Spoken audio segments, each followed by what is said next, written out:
Hey, welcome back, everyone, to another Market Conversations. I'm your host, Jerry Hall. Thank you so very much for taking time out of your life to come share with us. Tonight, we're going to talk about crypto. We're going to talk about the innovations in the world of payments, the way human beings exchange value. The landscape is changing so rapidly.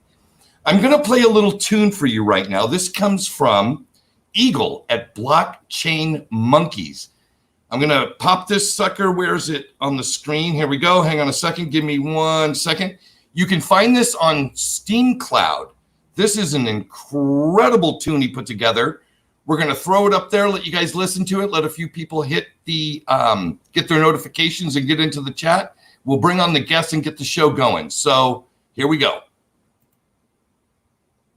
Monkeys, how are you, my friend? What's going on, my brother, man? It is great to see you, man. You don't have to be rich to be taking advantage of this. This was the beginning of the greatest transformation of wealth the world has ever fucking seen since World War II. Blockchain. We talking about an intellectual choo-choo train. It's DLT up in these streets, man. That's why we rip all on that blockchain. Blockchain. We talking about an intellectual choo-choo train. It's DLT up in these streets, man. That's why we rip all on that blockchain. First we research, then we research that research. Throw it on that nano ledger, pull that heat first. We used to fun and the Twitter beef, cause it's the standard in this bitch. XRP. I went to YouTube University, and now they mocking me with no degree. We stay about it swift, keep it walking, respecting elders in these bushes. Bitcoin is talking.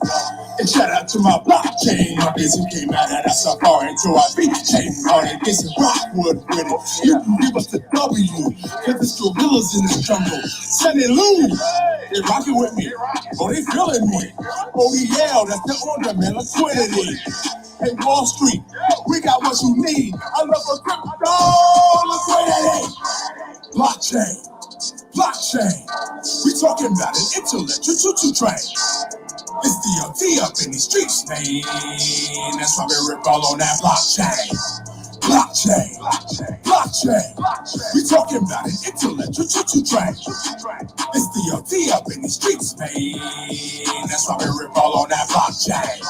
You wasn't with me shooting in the gym. I'm talking mad research. It'll make a head spin, cause it was C, K, and it was D, and I, and it was always Kevin Gage with some T, and I am mixing crypto.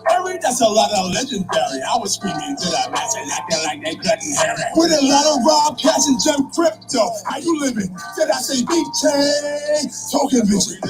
It's popping out. And Mikey, yo, Uncle Sam, cause he took me on a lifeboat. But she got a fatty, and she's a nurse. I'm here to put my rocket in her universe. Oh, this is freedom here. I'm talking Rogerville, Antonopolis. That's what brought me here. Walking in this bitch like Jim Swartz. I'm an arson. So we're partying and we're right after the arson. Blockchain. We talking about an intellectual choo-choo train. It's DLT up in these streets, man. That's why we rip all on that blockchain. We talking about an intellectual choo-choo train. It's DLT up in these streets, man. That's why we rip all on that blockchain. How you living? They say we doomed. I beg to differ. Roses on the moon. How you living? They say we doomed. I beg to differ. Roses on the moon.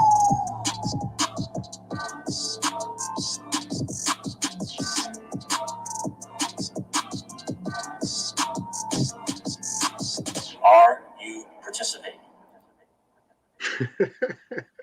And that is the marriage of... Something, knock the cranberry out your whole muffin. Uh-oh. Shout out to the strippers on the pole hustling. Hey, Blockchain Monkeys, help!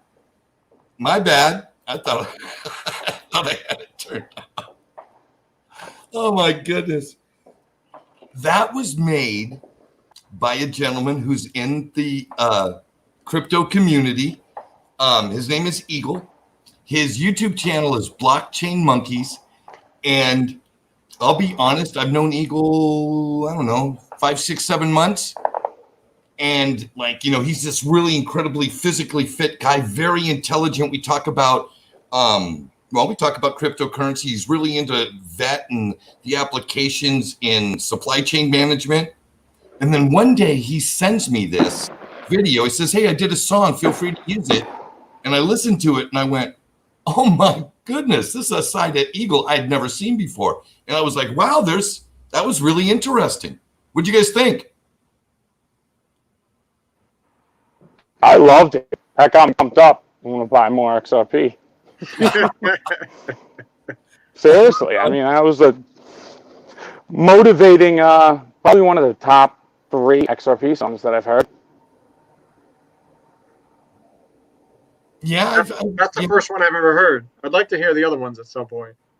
There are a couple of really good ones. Now, hey, Santiago, I don't know if you're familiar, but there is a famous character that goes around to various YouTubers' comment sections. His name is Vincent Wilson, and he types in the same thing every time. He says, 20,000 XRP will be life-changing someday. And he's done this on and off for maybe a year.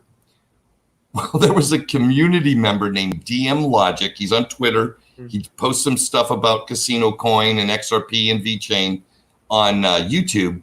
And he wrote a song about Vincent Wilson in kind of a folk, kind of like the Mamas and the Papas kind of style. And it was terrific.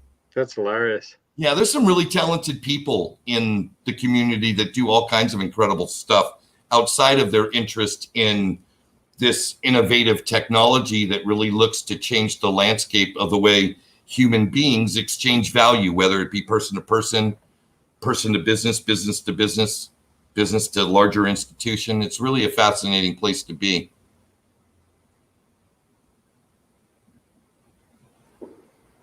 Okay, so I just think the community's getting going. I don't think we're anywhere near what community is going to look like in a couple of years from now. I think it's going to 100x in size globally. We've seen nothing yet. Yeah, I think it's going to grow too. Santiago, were you aware that I re-released our interview on my channel today? Oh, no, I didn't know that. That's great. I did. And one of the beautiful things about it, I got to re-watch it. And I'm even more impressed with who you are now as I was after I left that interview. Oh, I appreciate that. Thanks, man. Yeah, that was incredible, man. So, hey, I wanted to ask you, since I got you on the show, I know that I'm seeing names in the comment section right now in the live stream chat for people that left comments on your interview today. So I want to encourage the audience, if you have any questions for Santiago, make sure you get them in the comment field. We'll get them up on screen and Santiago can address them directly. But until then, Santiago, tell me about how you connected with Raoul Pal and then became a guest who got interviewed on Real Vision. I need to hear that story. I think it's like Mickey said. I think that there's a acknowledgement by the greater world that this community is growing and therefore has a significant impact just based on eyeballs and network effects, right? So he and I don't know him personally. I'm a Real Vision subscriber because I actually started in the digital asset space first, knowing almost nothing about finance and economics and all that. And I went down the rabbit hole for digital assets, but then that brought me down the rabbit hole for financial markets and investing and all those other subjects. So Real Vision's kind of just a platform that's pretty innovative in that it's trying to bring or democratize finance for the average person. So as a subscriber, I just started engaging a lot with the people that I see on the channel, asking them questions on Twitter and starting conversations. And at some point, I must have gotten Raul's attention, and he followed me back on Twitter. And most of my discussions on Twitter are around digital assets, around Internet of Value and things like that. So he read a lot of the threads and found it interesting. So he reached out to me through a private message and asked if I would be willing to do an interview. And I didn't realize it was going to be live, but that's okay. You know, it was a lot of fun. It was great because a lot of people in the finance world really don't understand what's coming. They don't appreciate the impact that it's going to have either on their industry or just the world at large. So it was great to be able to kind of be that champion. Wayer G. Yes, I'm a WPI alum. Thank you. But it was great to see the impact I feel that it got. I got an incredible amount of feedback in the Real Vision channel. There's like a comment section under the video, just like YouTube. Sure. And the feedback was excellent. Lots of challenging questions, very respectful conversation. You know, so it wasn't this kind of tribalist thing. It was a mixture of people just trying to figure out what is this all about? What does it mean to them? Where are we going? You know, so it's awesome. You know, I think that's what it's all about. We have to communicate to the world outside of us. You know, if we want this space to grow and we want it to go up 100 or 1,000x or whatever, we have to communicate, over communicate, and bring everybody in, because there's so much. I mean, there's a whole nother language in crypto, a whole lexicon of words that you talk to people and they have no idea what you're talking about. So if I can do anything to kind of break down those barriers and connect people, that's what it's all about for me. You know, that is great. I can't wait to see it when it hits the free YouTube channel. I'm unfortunately not in a financial position to subscribe to Real Vision as a subscriber. Believe me, when I am, I will, because it is I will tell you, probably 80% of my knowledge around how capital markets work has come from Real Vision. Mm. You know, and I've been fortunate to have Raul on as a guest for my one-on-one program, Grant Williams, Tony Greer, several other one-time or two-time contributors to the channel that have come on and given me an hour of their time. And it's just been, it's just incredible. The more I learn, the more I think to myself, oh, wow, I am actually preparing myself to do something real with the gains that I do believe I'm going to get. Whereas 2 years ago, I don't think that I was prepared like I am now. So maybe it's good we've had a 2-year bear market, but I agree. You know, and I'll tell you a little secret. I reached out to Raul about using Interledger, using micropayments and streaming to make the channel more accessible for people. And, you know, I challenged him on the subscription model. Obviously, you know, it's a business and it is a higher end demographic that he's going after to pay for these premium channels. But I said, look, you could expand your market simply by enabling streaming payments. And for specific videos, you have the flexibility of either keeping it, because right now he's got an on-off switch. You can either keep it behind his paywall or he can put it on YouTube. And there's really nowhere in between. So he was very receptive to that. And they're looking into being able to incorporate streaming payments, like with Coil or some of the other things that are going on. So that's pretty exciting, you know, that they're even thinking about that. So it just goes to show that having a conversation can go a long way. So maybe the next time around, people who don't have a subscription and can't pay that full amount, they can, you know, stream 10 minutes of it, say, for $5 or something. Exactly. You know, when I had Raul as a guest on my one-on-one show, I brought up Coil as an option. And, you know, I mean, he was an incredible guest. Mm-hmm. You know what I mean? Really gracious. It was really interesting to get kind of a non-crypto guy's view of crypto, being that he has a tremendous amount of exposure to it, but obviously nowhere near the depth in which somebody like you or I, or somebody that's studying it every day, you know, because he's got his eyes on something a lot bigger, and that is the world's capital markets. And it directly affects the clients of his newsletter. It directly affects the the subscribers to Real Vision. So he needs to be focused on what they want.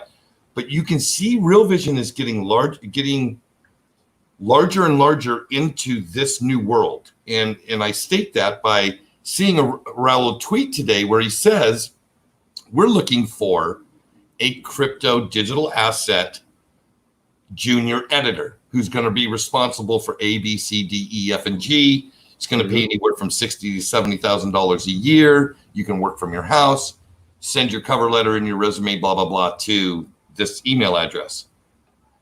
I think that's so cool. Yeah, it's just a sign of the times, it's a recognition that the space commands attention. And this is post 2017 boom, right? We're in a bear market now, 2 years, but the volumes are going up. Maybe the price doesn't reflect the value, but the volumes are going up, not just in transactions, but in people building, number of exchanges, the products, the solutions, it's all growing. So I think they recognize that it's not going to go away. So they want a piece of the action, which is normal, and that's a good thing.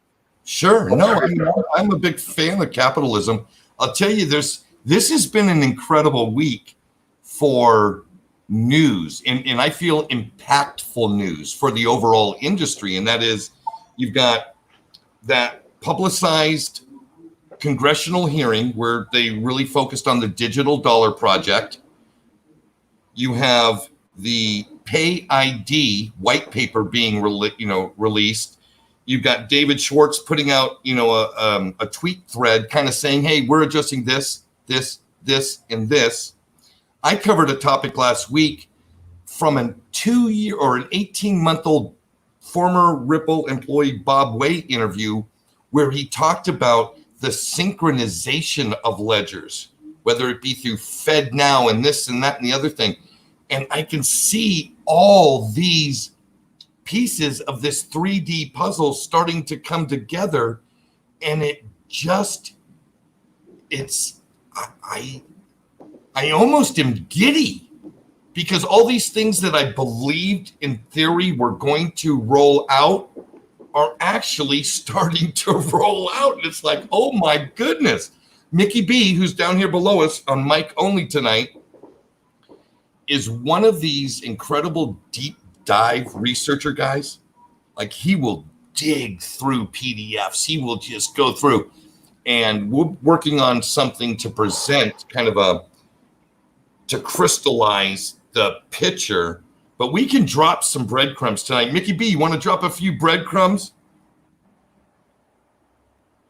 Unless he fell asleep because he's been Absolutely. working. I'm in total agreement in what you said. I'm here. You hear me? Yeah, drop a few breadcrumbs. See, here's the thing. Santiago. So, open payment. There you go. Okay. So Pay ID was written by David Schwartz. And there's a video from 2014 of him talking about building an identity solution on the XRP ledger. So this has been one of his dreams for years. So in the last 6-7 years, we finally got out a solution and a coalition to standardize an identity protocol. I think that's one of the key things for mass adoption in this industry.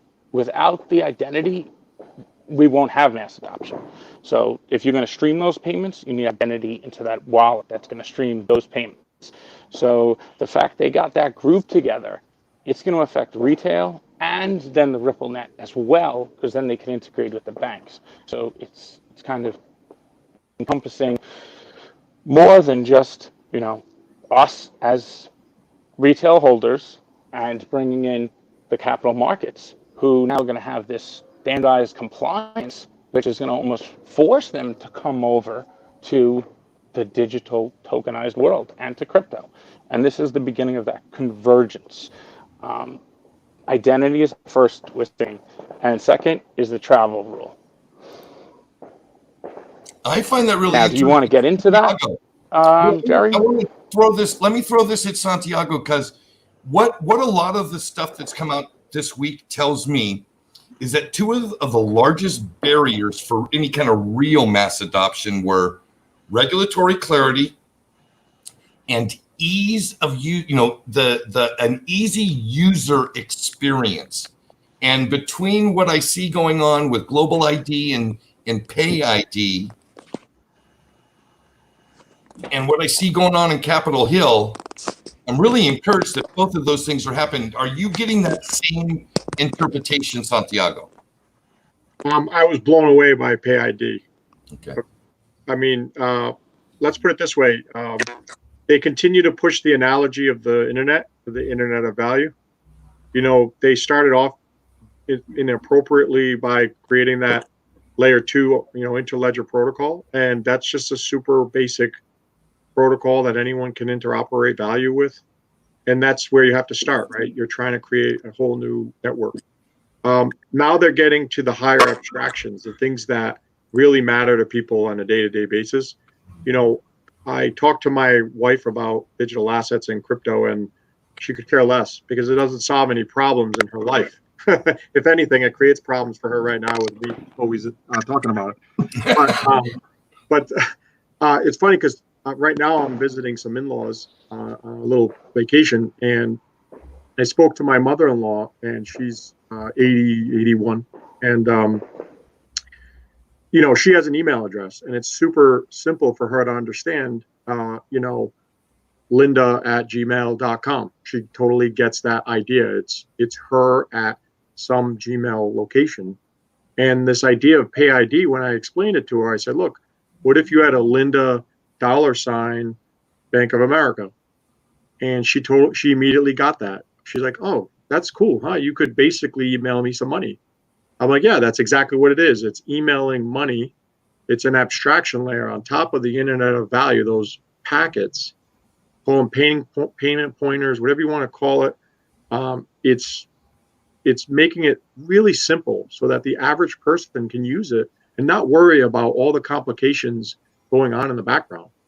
And, the difference between value and information is that value has some like immediate tangible power to it. So governments worry about value moving around without them knowing about it. And one of the things about the Pay ID, and as Mickey referred, the global ID and the identity layer, is that if you're going to move value around like that and you're going to scale 100 or 1,000x, you need to respect the authority of the government.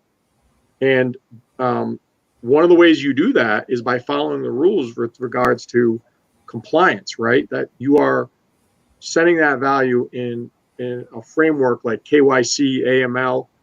Those compliance layers are an essential element, right? Because you could create an entire interoperable layer, but it will always be disjointed from the real world. The banks won't touch it. Financial institutions won't touch it because they have a lot to lose and risk. So the only way they're going to touch this space is if you approach it with a layer of compliance. What they've done with Pay ID is a significant achievement. It's as much as when email first came out, CompuServe or whatever. It's as significant in my opinion in pushing the internet of value forward. So to me, that was huge. And the fact that my mother-in-law picked it up and understood it immediately, that was just as big. That to me is the test, the final test. So I'm bullish. That is a good litmus test. If your 83-year-old mother-in-law can, in a paragraph, understand what you're saying. I'm not hearing you, Jerry, but I hear Santiago. Oh, well, I think the entire world can hear me. My neighbors can hear me. That's the kind of voice I got. You're like, now I hear you. Oh, Señor Jerry, esto es de live de videos de streamo de noche. Sí. I'm streaming live tonight, baby. Okay. Can the audience hear me? I mean, Santiago, you can hear me, right? Yes. Okay. I think that's Hey, Brady, how you doing? I didn't hear anything Jerry said. I just hear Santiago. Well, then Santiago can be my translator. Santiago, see, Jerry was saying what an incredible person Mickey B is. Mickey, he's giving you kudos.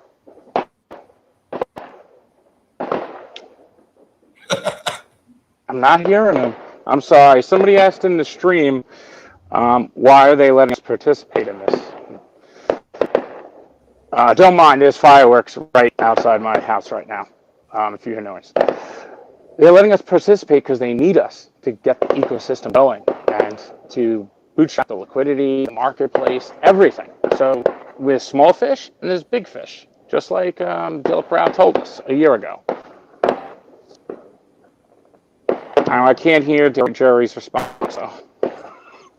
I don't know why you can't hear me, but you can hear Santiago. However, it sounds like you got a whole party going on over there in your neighborhood. I'm envious, and I hope to have one here once I get above my cost basis, which I'm not at yet, unfortunately. But what an see, I don't know about you, Santiago, but I'm getting people come to me that are brand new in the space, and they're saying, what do you think of this? What do you think of that?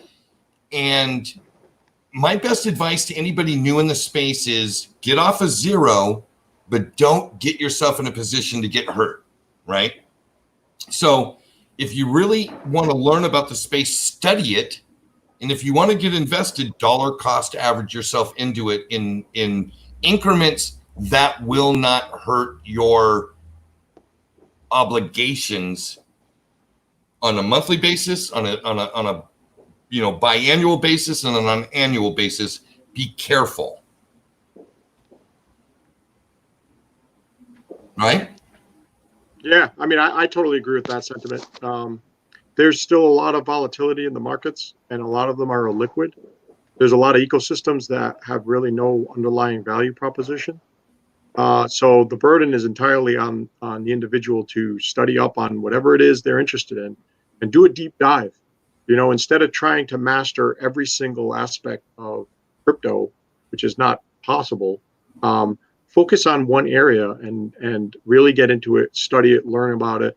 And then when you're comfortable, participate, with both feet, not just by buying the asset maybe, but by helping the community expand awareness, talking about it like we're doing here, and seeing where they're going, trying to project and forecast, and talking to, your peers, your friends, family, just trying to get the word out.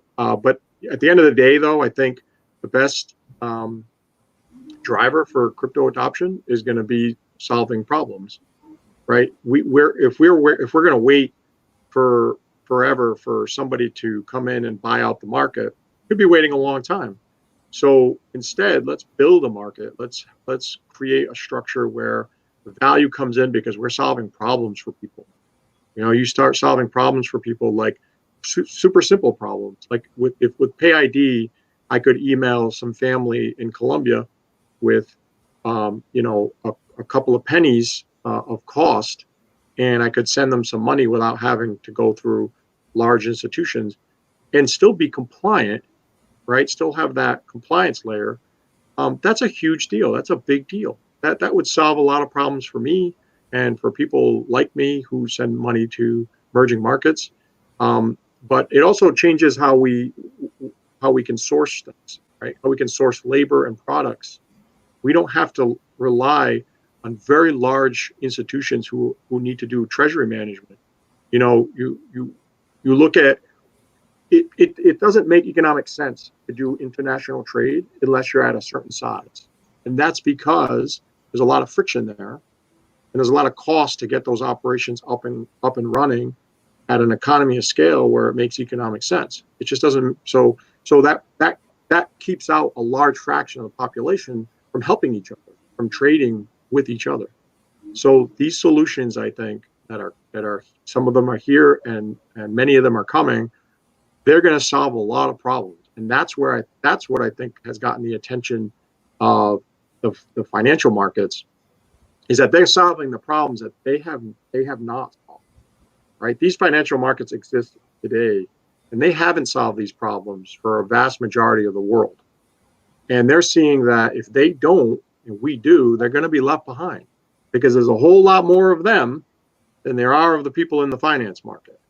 And if we choose not to use that system in whatever that form it exists now, that's a scary proposition, right? That's like we're going to take our toys and we're going to go play over here, and there's a whole lot more of us. So they're getting it. They're realizing if they don't play ball and engage this space, we're just going to move on without them. It may take a lot longer. I'll admit it. If there's no liquidity, it's just going to take a lot longer to build this internet of value and solve those problems for 5 billion people. But it will happen.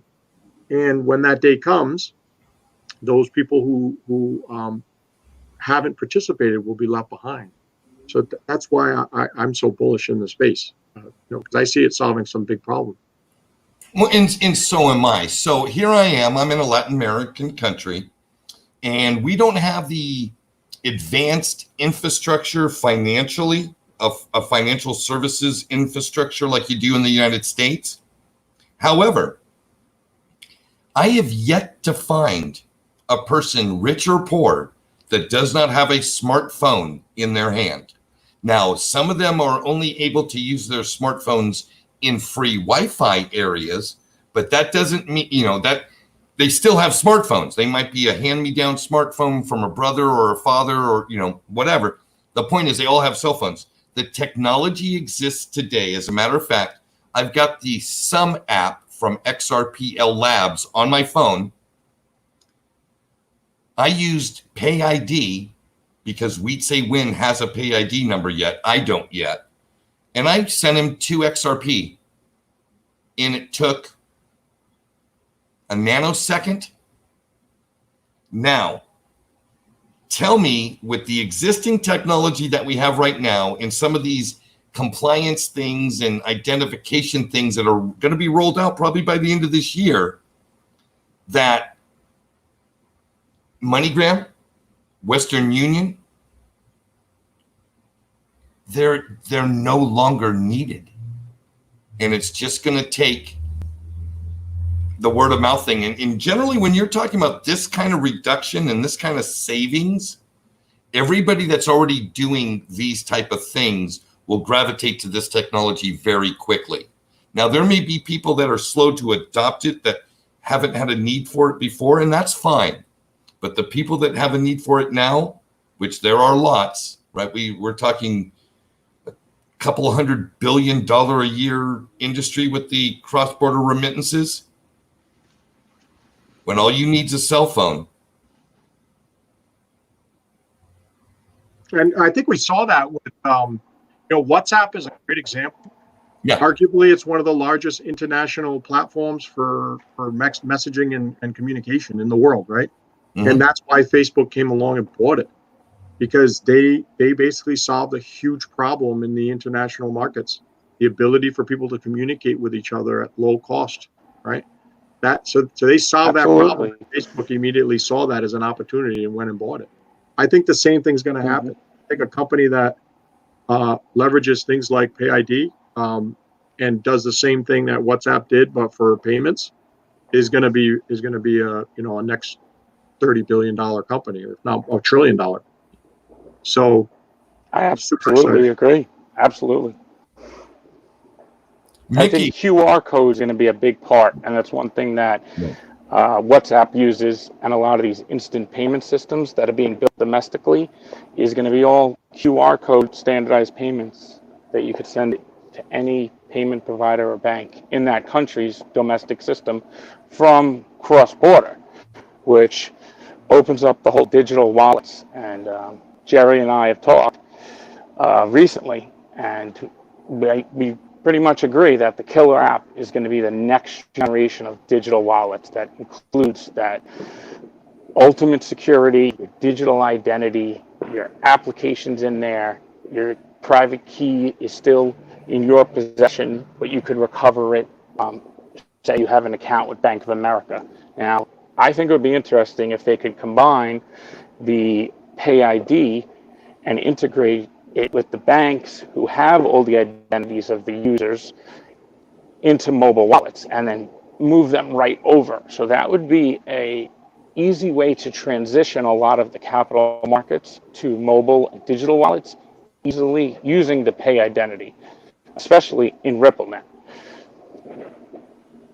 Yeah, I agree with that. And if you look at what's going on with, I think the resistance that Libra was met with Oh, was the fact that they were on the verge of being able to do that for 3 billion people, and the monetary authorities, panicked. That was a shot across the bow that all of a sudden the dominant currency on the planet won't be the dollar, and it will be some digital construction.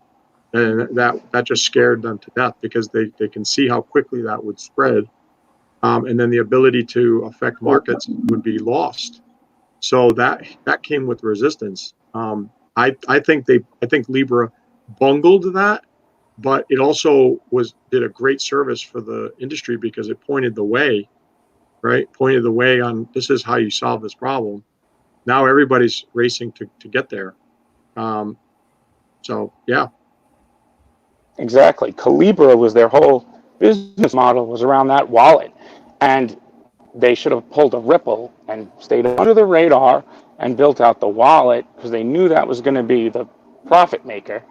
But instead, they tried to create something that was a threat. And now, how are they going to move if they're going to make a Libra in every currency? Then how do you move between them? It kind of goes against everything they were trying to do, right? What do you think about that? Yeah, no, I think that they're still stuck with the same problem all the other currencies have, including digital ones, is that ultimately they're walled gardens, and that they have some kind of counterparty risk. So, people were talking about like the Libra being this basket of digital assets, right? That it would be some kind of trade weighted basket, so that the largest by trade balance markets would be the largest fraction of the Libra coin, right? So if the dollar is, say, 70% of the global market trade, it would comprise 70% of the Libra as the underlying, right? So one Libra. Okay, I thought they changed it. They did, right? So then they Okay. changed it, and they said that's not going to work because it threatened the authorities. And they said, well, we'll just reflect the currencies of the individual countries in which we're acting. But the problem there is you're still exposed to the FX risk. You're still exposed to the counterparty risk. So you didn't really solve the walled garden problem. You have a really big garden. The Libra ecosystem is a giant garden, and that's what they're afraid of. But you haven't really solved the interoperability problem. So yeah, and good luck bootstrapping that liquidity for all those stable coins to interact with each other. Circle failed already with that. Once they tried. So how is Libra going to be able to get around that? CBDC is coming out. I mean, it's a direct threat either way to them, to the central bank. That stable coin issue, I'm very afraid of stable coins, because there's a lot of variations of stable coins. People use that word liberally, but they're constructed in very different ways depending on who's issuing them. Some of them You're right. We should call them pegged coins. Right. Because the thing is, like a stable coin for one issuer might be, well, I promise I have those dollars in an account. You have to trust me, right?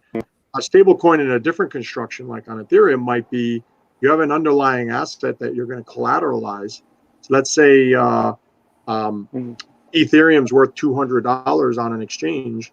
You basically take 1/200th of that, and that's your stable coin. And so it automatically adds or subtracts Ethereum from your little unit of account, and you call it a stable coin. So it's kind of an algorithmic way it's backed.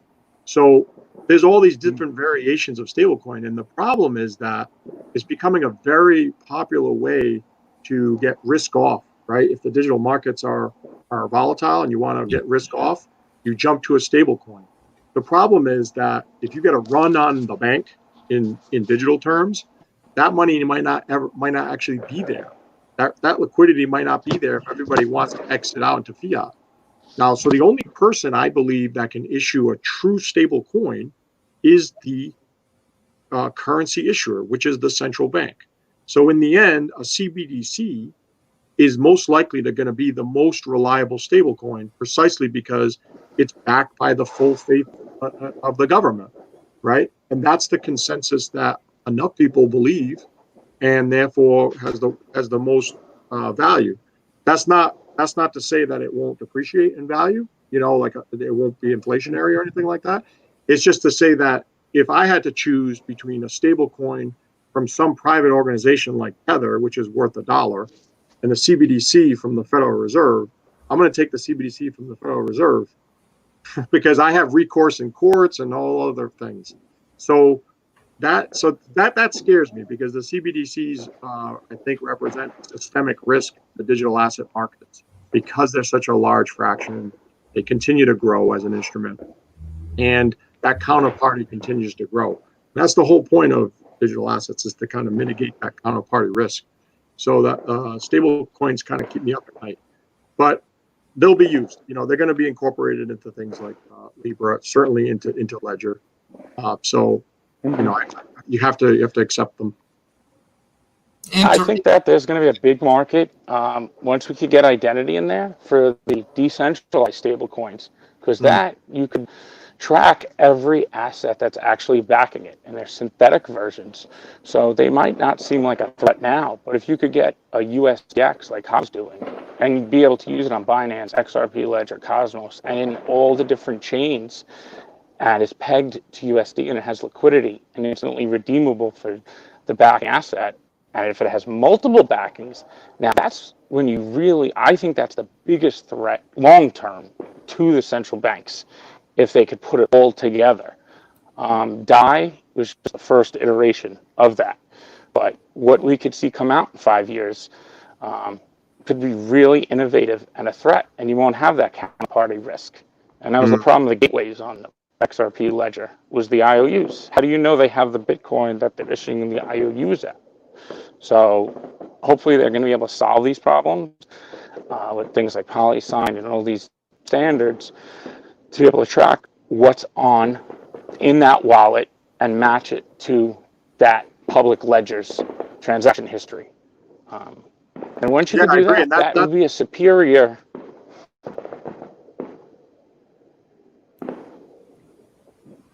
So you see there a future with those decentralized stablecoins.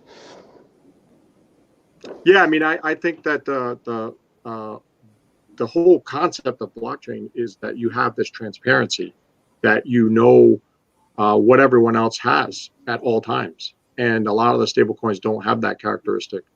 I've been most excited waiting for the idea of that you could issue XRP collateral based anything, right? Apple stock, an STO, anything with XRP as the underlying collateral, and you could just as simply do that with a stablecoin, where you maintain its peg to the dollar with some underlying XRP, and you have some basically set points above and below.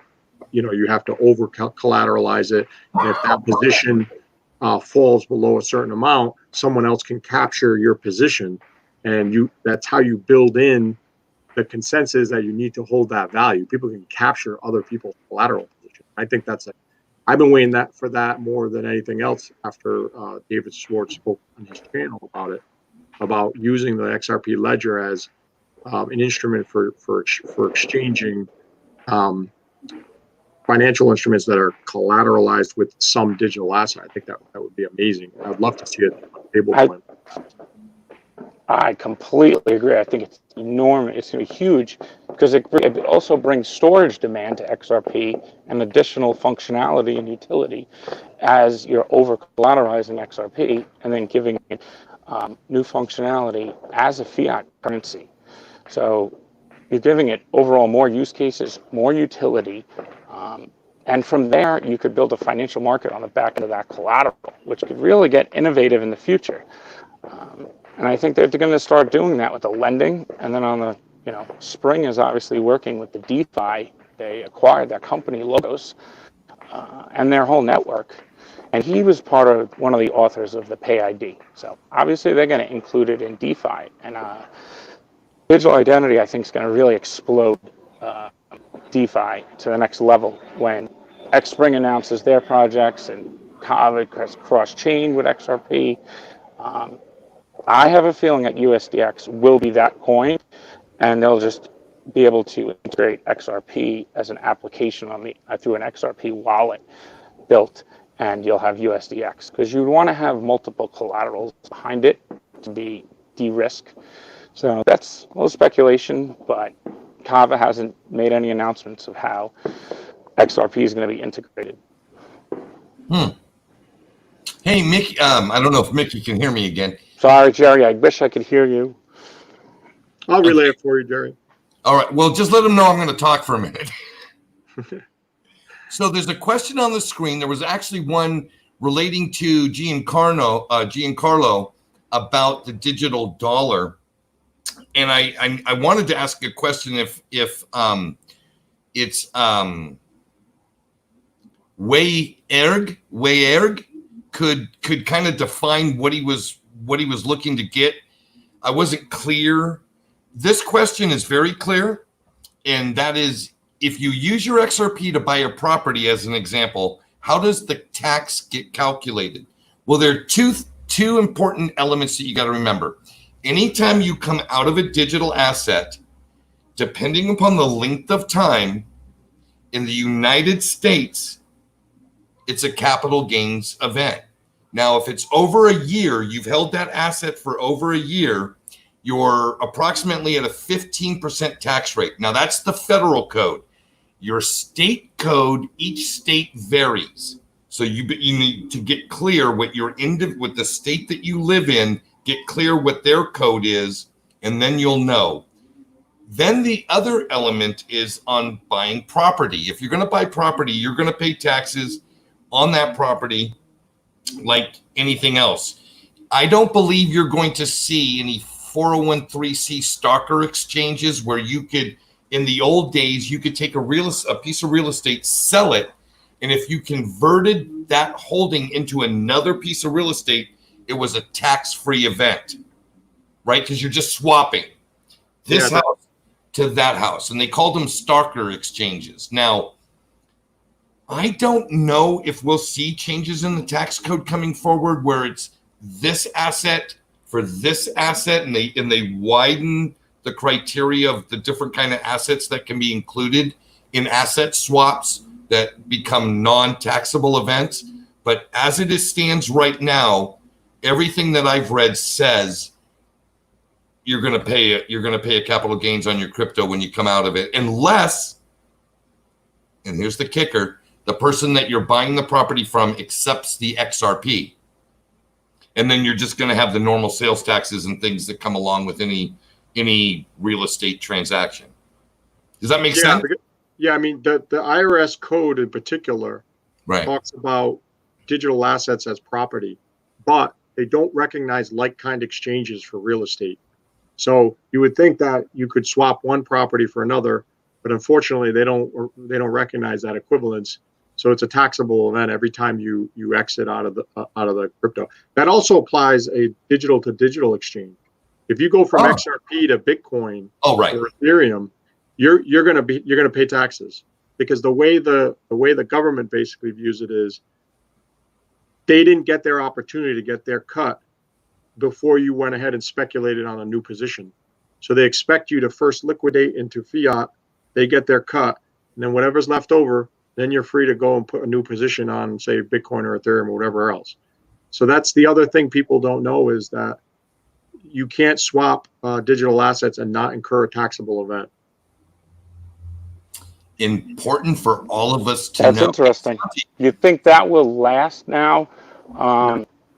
That was from 2014. Now, can you see that being changed as part of, say, a classification or taxonomy? Is there any other way to get the government's cut without doing it at capital gains? I would start, I mean, if I was doing policy, I would start with a simple exemption rule. You know, anything, say, below $1,000 per year of swaps, that is to just exempt, right? There's no taxation there. It's not at a level that's significant enough. And then that would cover quite a few transactions for a lot of people, especially remittances. But they're going to have to, there is no doubt that at some point the code is going to have to catch up with the technology, because the companies are going to start wanting to use the technology to realize the savings, but the code is going to preclude that, and they're going to go and use their lobbyists and put a bunch of pressure on the policymakers to change the law, because there's money to be made. So thankfully, we can rely on the incentive that they're wanting to make as much money as possible, and they'll go ahead and change the rules. They won't do it for us because we're small fries, but they certainly will do it when the big companies come knocking and say, "Hey, we could save a lot of money, but you need to tweak this." So I definitely think that's coming. Very Santi, nice. on Does this- Jerry want to answer this question? Wire keeps asking about the digital dollar and Giancarlo's relation to Ripple. Can you communicate? Does Jerry want to answer that, or I'll answer it? Either one of you, Santi, it's you or Mickey. Please address this question. I want to hear what Mickey thinks. I definitely want to hear. Okay. Is Jerry talking? No. Okay. All right. So finding out that connection, I think, was huge, that they work for the same law firm. And, Forbes did their little spin on it and threw the FUD at the end. But the real report that Giancarlo authored with the help of Ripple and that common law firm that he's senior counsel as of just December 19. And Giancarlo's talked about using a private-public partnership with common standards from a payment network, then that would be used and gifted to all the other financial institutions. Now, that's from like 6 months ago. So there's so many dots that it's starting to look like him coming out now talking about XRP. Ripple has some connections. This digital dollar project through Accenture and through the FedNow system. He did say it was a legal matter, and that's what the report was based on, legal, if it was a security or not, and he pretty much detailed why is not. I'm just not sure if it's the court case they're waiting on, or can FSOC or somebody like the Treasury or OCC come out and just override all that with some type of framework, not like new regulations, but a framework for, say, digital assets, and they can be regulated by their use case. So if XRP is used as a use case, as a bridge currency, it would be different than a trader buying Bitcoin for speculation on an exchange and profit. So that could be regulated in different ways, since a digital asset can be used. Sometimes it acts as security, sometimes commodity, sometimes currency, and then sometimes new things like programmable money. So does that answer that question there? What do you think, Santiago? I think that the balance of power in the United States government defaults for now to the courts because in the absence of regulation from the legislature, the executive branch, which are the regulators like the SEC and everything, they can only go on the current case law, and they can only go on what the current regulations say. They can't change them. They can make recommendations, and they have, and we've seen now a pattern of people coming out of the SEC talking about the need to change it and why. They basically, their hands are tied. So I think the solution does rest with the courts, at least with regards to XRP by itself. But for the whole space, it's got to come from the legislature. It's got to come with a law that recognizes that this is a unique asset class that doesn't have the same characteristics of, stocks, for example, or equities or whatever you want to call it. And I think here's what's changed fundamentally. People in government are used to thinking about equities as a claim on a company, and a company being a legal entity. So you buy a stock, you get some equity in that company. You have certain rights that are conferred on you, like voting rights, for example, if you have enough. So it's really about power. Who has power in that relationship when you buy equities?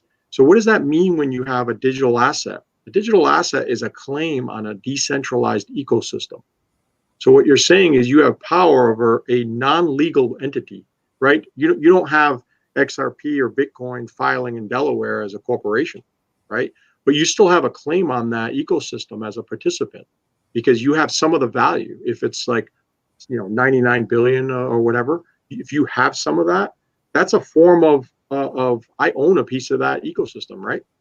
So what does that mean? Government doesn't understand what that really means.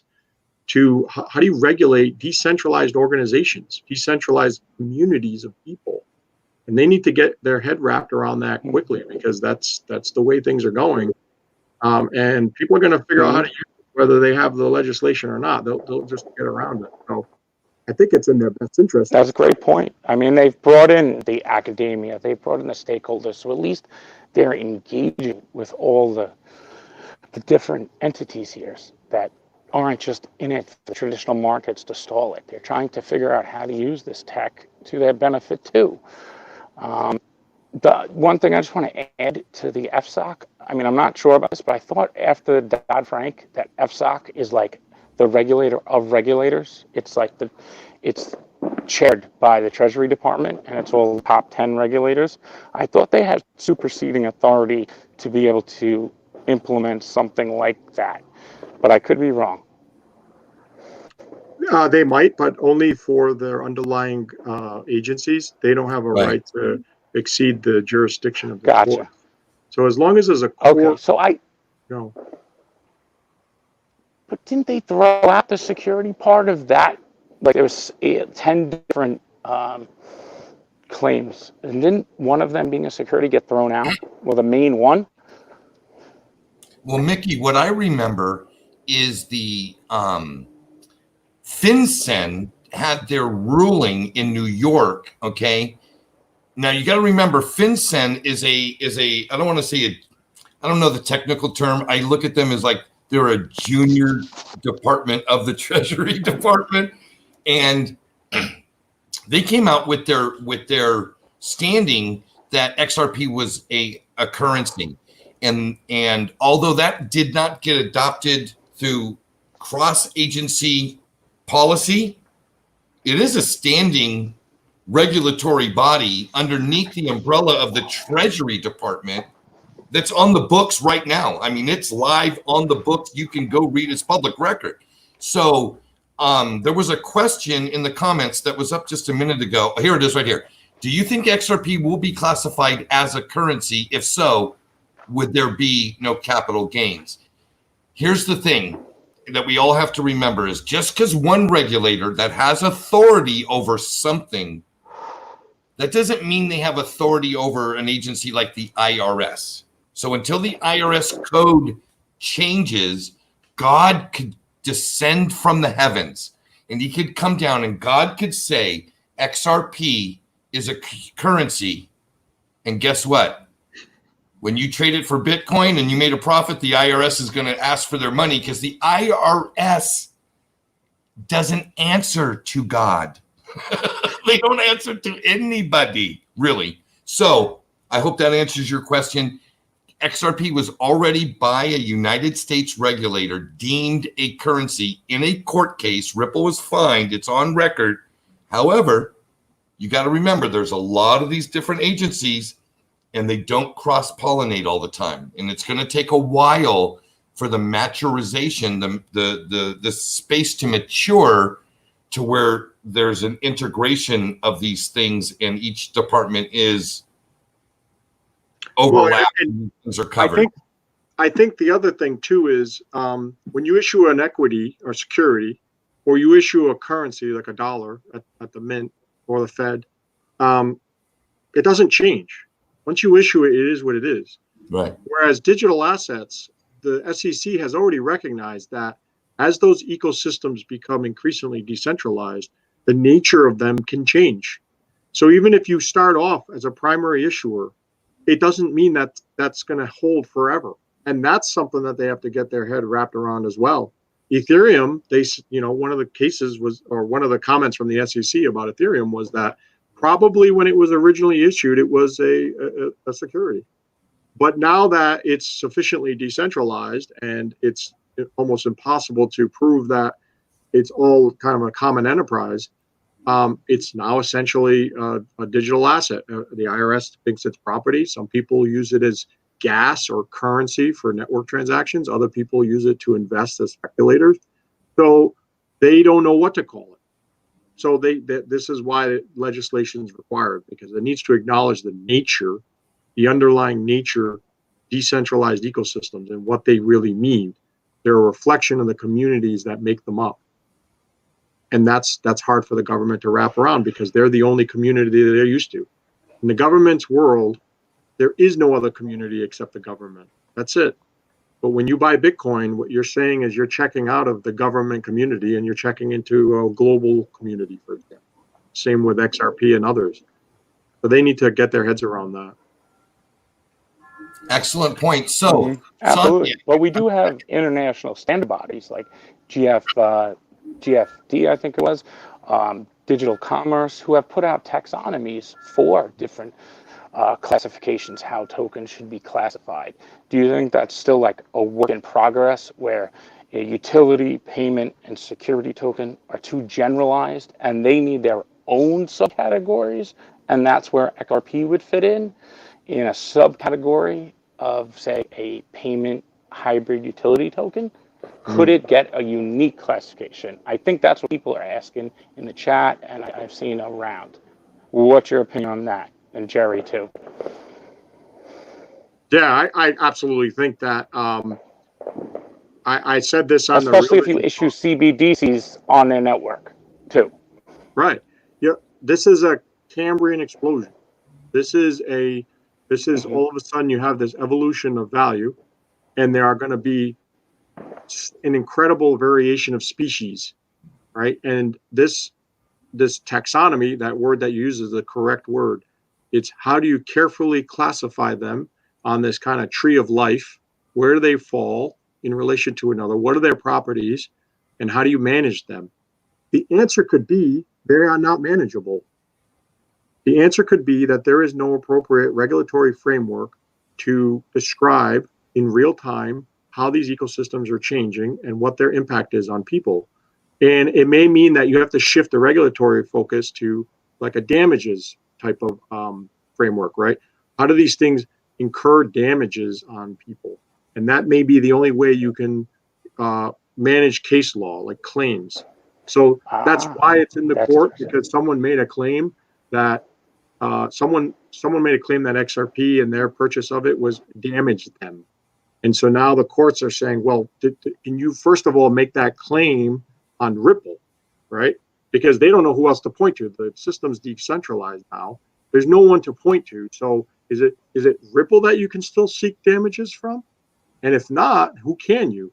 Maybe there's no one. Maybe if you decide to participate in a decentralized ecosystem, there is no someone to seek recourse from. And you need to understand those risks when you participate, right? If you choose, and if you don't want to, you don't have to. You're not compelled to. And that's something that we have to get used to. So I think that's taxonomy is absolutely on point. Well, there's also, so like the World Economic Forum released something that would go along with that, like a blockchain bill of rights. So there's customer protection, so that these networks need to be transparent in what those risks are, how that network operates in a decentralized way. And then as we can extract more data out of these networks, like how much of the risk is a 51% attack, how much liquidity really is there, all the different protocols, because we're extracting, like the Glenn Hutchins says, the values in the protocols and the token just representation. Now, the XRP ledger has a lot of protocols built into it that can do a lot of different things. And we've seen none of that value displayed in the token. So all this focus on the token by the regulators and legislators, I think they need to look more into the protocols and the network and the values represented in that token. But then you could have synthetic assets issued on these networks. Now, does that add value to the, are we talking about the token or the protocols? And I think that's what they're trying to wrap their heads around now, just like we all are. And I think that's going to play a role too. And the DLT networks and crypto assets that have proved that their protocols have value are going to be the ones that are going to be successful, and they're going to get the most adoption institutionally and by retail. And then they'll see more applications built on top of them. And I think we haven't even seen any of that yet. It's like the second Cambrian explosion that will come when all the applications are built, distributed applications on the XRP ledger, on RippleNet for their customers and for retail.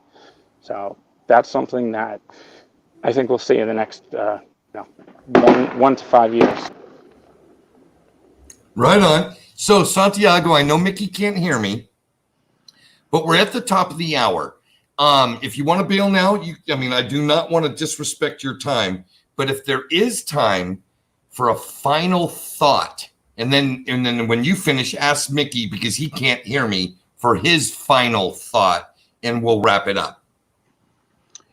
I guess my final thought is to, obviously what everyone's doing is focusing on building, right? Don't focus on the price, even if it plummets. If it looks shocking, none of that matters, because what's being built is arguably the most valuable abstractions humankind has ever built. And I say that with 100% confidence, because it gets right to our nature about how we relate to one another. And value is just nothing more than kind of this symbolic representation of our relationships and how we interact with the world. So this internet of value is going to consume everything, and it's inevitable. There's no one that can stop it, no government, no individual. It's going to happen because now the genie's out of the bottle, and position yourself to take advantage of that and prosper in it, and seek out those ecosystems that are building the bridges. Seek out the ones that are not trying to tear down other communities, not trying to compete for liquidity. Seek out those communities that are building and solving problems, and I think that's where you're going to find true value. And Mickey, what Jerry wanted was kind of your final thoughts for the call tonight. Okay, excellent. Great stream, guys. This was a great discussion. I totally agree with what you opened with. I think we're at that point of inflection, which we're seeing the internet of value start to come together in front of our eyes. Those who understand the big picture of all the infrastructure that's getting built around, now the standardization of these protocols, and Interledger is going to be marketed more as like open payments, they're calling it, and it'll integrate into the wallets, and we'll see those micro payments come through. We'll see DeFi. I think we're right on the brink of that, and this digital identity and travel rule were the two hurdles that we had to overcome, and we're right at the precipice of that now with COVID, the beer virus, pushing everything forward. Right on. So, Santiago. Thank you for having me too. And Mickey, I'm going to say thank you to both of you. I'm going to bring Brady on, share my final thoughts with the audience. You guys don't need to leave. You'll still be able to hear me. You'll just be off screen. And Brady, you want to come and give your final thoughts to the group before I take us home? Yes, but hold on one moment, Jerry. Oh, we got to hold on for Brady. Well, I'll tell you what, Brady, you'll get to close the show out tonight, and I'll give my final thoughts. I want to thank our guests, Santiago Velez and Mickey B. Fresh. That was an incredible conversation. One of the topics that we didn't get to tonight that is really intriguing to me is the advent of these proof of stake protocols that are coming, that are taking the monetization of mining, flipping it around, and allowing stakeholders in the ecosystem to benefit from the validation process. In other words, a protocol that has a token that will pay you to own it. As an investor, it's my goal to not only achieve capital appreciation in the assets that I invest in, but to also get paid to own them while they are either appreciating, depreciating, or staying static. That would be called yield or a dividend. You can liken it to a loan where you're getting paid interest. These are all incredible capital building events. And I'm going to take advantage of it as an investor. I hope that you are One of the topics I'll be bringing to some of my YouTube content will be exactly that. We'll talk about proof of stake. We'll look at Cardano, which happens to be my front-running favorite proof of stake protocol right now. But there are others, Tezos, EOS, and of course, Ethereum's going to, in its 2.0 iteration, transition into proof of stake. So, Brady, you ready? Yes. And I actually, ironically, had to write it out so that I could say exactly how I thought it. We're basically going to get paid for owning a piece of the new Internet of Value. So, you know, people always talk about, you know, you couldn't invest in the Internet of Information unless you figured out how to compile a crap ton of information and sell it to people, which Google and everyone else has done an exceptional job at. Now it's if someone put a stake in the ground and said, I'm going to start laying down fiber optic cable for the new Internet of Value, would you believe them? Like an ICO coin, do you believe them? Like they're going to try and sell their grand idea.